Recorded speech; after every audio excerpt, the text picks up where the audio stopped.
Salve Maria. Como a gente já estamos no tempo do Advento, né, que é a preparação para o Natal. Quando a gente lembra do Natal, se a gente tem um pouco ainda de espírito religioso, a primeira imagem que vem é o presépio, né? Que hoje, infelizmente, hoje o mundo, quando a gente pensa em Natal, ele pensa logo em festa, Papai Noel, essas coisas todas. Mas o Natal é a celebração da encarnação de Jesus, né, do nascimento. E o Natal é a segunda festa mais importante da igreja, só atrás somente da Páscoa. Por isso que a gente tem essa grande preparação de um mês, né? A gente tem a grande preparação da Quaresma para a Páscoa e tem a preparação do Advento para o Natal. Mas quando a gente olha para o presépio, uma virtude que eu quero comentar hoje, que sempre que a gente meditar, a primeira que vem é a virtude da humildade. Porque não tem outra coisa não pensar num Deus se encarnar e nascer num lugar tão humilde, né? Então, tudo que Jesus fez, Ele quis deixar alguma coisa de ensinamento. Então, não é à toa que a primeira virtude que Ele quis demonstrar foi a humildade. Os santos da igreja sempre ensinam que a humildade é uma virtude que é necessária como alicerce para todas as outras. Do mesmo modo que você fazer uma casa, ainda mais quanto maior, mais forte tem que ser a base. Se você quiser que as outras virtudes da sua vida também funcionem, você precisa ter humildade por base. Senão todas as outras vão desmoronar. Não adianta você fazer muitas coisas que aparentemente são boas se você é orgulhoso, que ao contrário da humildade é o orgulho. Uma hora ou outra vai desandar tudo. Se você fazer uma coisa boa, mas for orgulhoso, você vai primeiro se prejudicar e depois prejudicar os outros. E nessa virtude da humildade, às vezes a gente tem uma noção errada assim, do que é humildade, né? Às vezes a gente tem a simplicidade tem a ver com humildade, mas não é só isso. O melhor modo assim, de se entender o que é a virtude da humildade, a santa chama Santa Teresa d'Ávila, ela diz uma frase assim, humildade é caminhar na verdade. E qual é a maior verdade que existe? Deus quis nos criar por amor e misericórdia. Deus não precisava do ser humano. Ele, em si mesmo, ele já é suficiente na Santíssima Trindade. Ele não precisava de anjos, não precisava de criar seres humanos, o mundo, nada. Ele quis criar por misericórdia, para um dia a gente, com a graça dele, estar na vida eterna com ele. Então, essa é a maior verdade. Então, quando você aplica tudo na sua vida, pensando nisso, a minha missão nesse mundo é agradar a Deus, viver para Ele, buscando me santificar e automaticamente me salvar para estar com Ele. Então, vivendo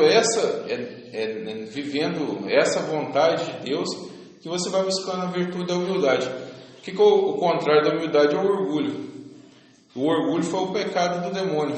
Quando Lúcifer caiu por causa do orgulho, ele não foi humilde. Deus quer que a gente se salve com o auxílio dele, porque não tem outro jeito. O Lúcifer queria o quê? Queria se salvar com as forças próprias dele. Que ele era o anjo mais poderoso, ele queria ser o reino dele, a parte do reino de Deus. Então, por isso que você não buscar a virtude da humildade em tudo, você vai cair no orgulho. Você vai estar se aproximando do demônio e se afastando de Deus com tudo que você faz por orgulho. Então, por isso a humildade ela é uma dependência de Deus para tudo. Se a gente fazer um exame de consciência da vida, tudo que a gente fez com humildade, pensando em Deus à frente de tudo, deu certo.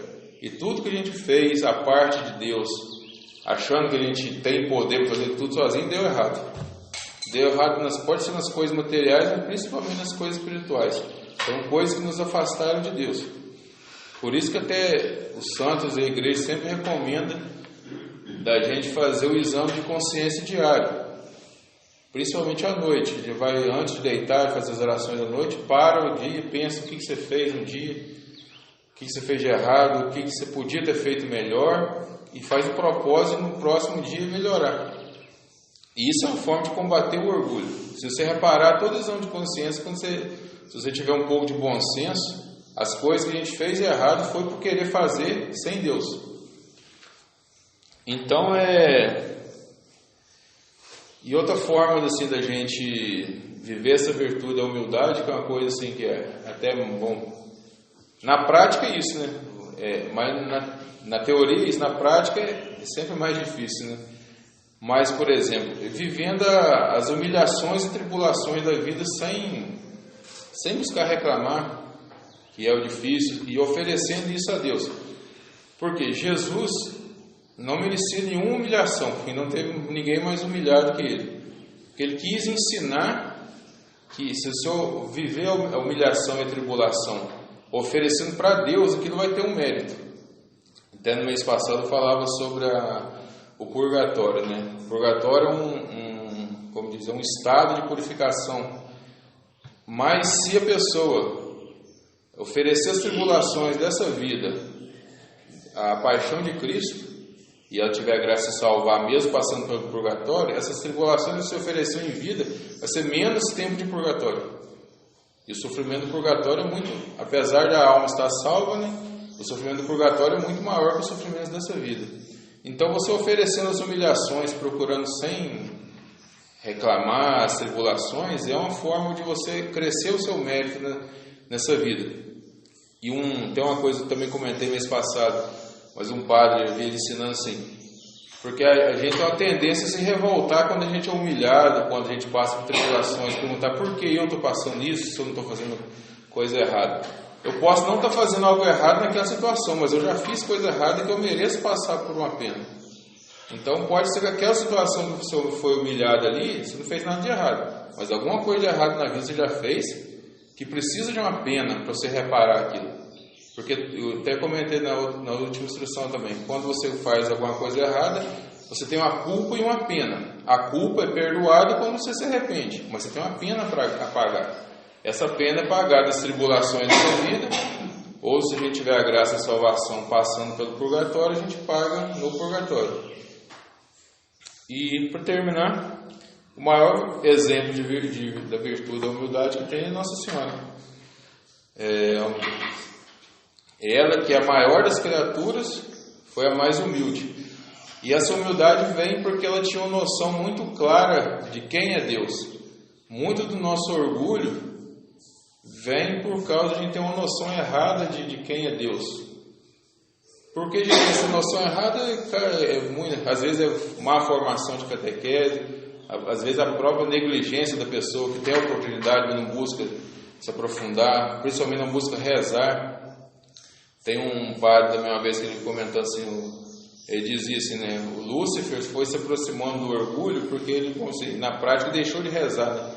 Rezar mostra a sua dependência de Deus, porque rezar é uma conversa com Deus. Então, você não conversa com quem você não tem simpatia. Então, não tem pelo menos um certo grau de amizade, ou a vontade de aproximar-se, pelo menos. Então, quando vocês buscam rezar, é uma vontade de se aproximar de Deus. Então, essa falta de oração também leva ao orgulho. E também leva a falta de conhecimento de quem é Deus. Porque se você não conhece quem é Deus, você não sabe da sua dependência dele, você vai tornar-se mais orgulhoso. E Nossa Senhora, porque ela não tinha o pecado original, ela tinha uma consciência perfeita de quem é Deus. Então, por isso mesmo, ela sendo a maior das criaturas, maior que os santos e os anjos juntos, ela tinha uma noção clara, né, dessa virtude da humildade. Então é isso que eu gostaria de comentar nessa preparação do Natal, é uma reflexão muito, muito boa. E só para complementar, ele falou sobre o dia 8, né? Dia 8 de dezembro é uma solenidade da Imaculada Conceição, uma das grandes, maiores festas da igreja.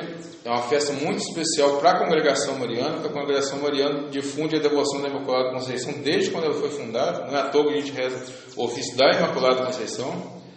E o dia 8 de dezembro é dia santo de guarda, ele é como se fosse um domingo, né? Então a gente não deve faltar à missa sem um motivo justo, né?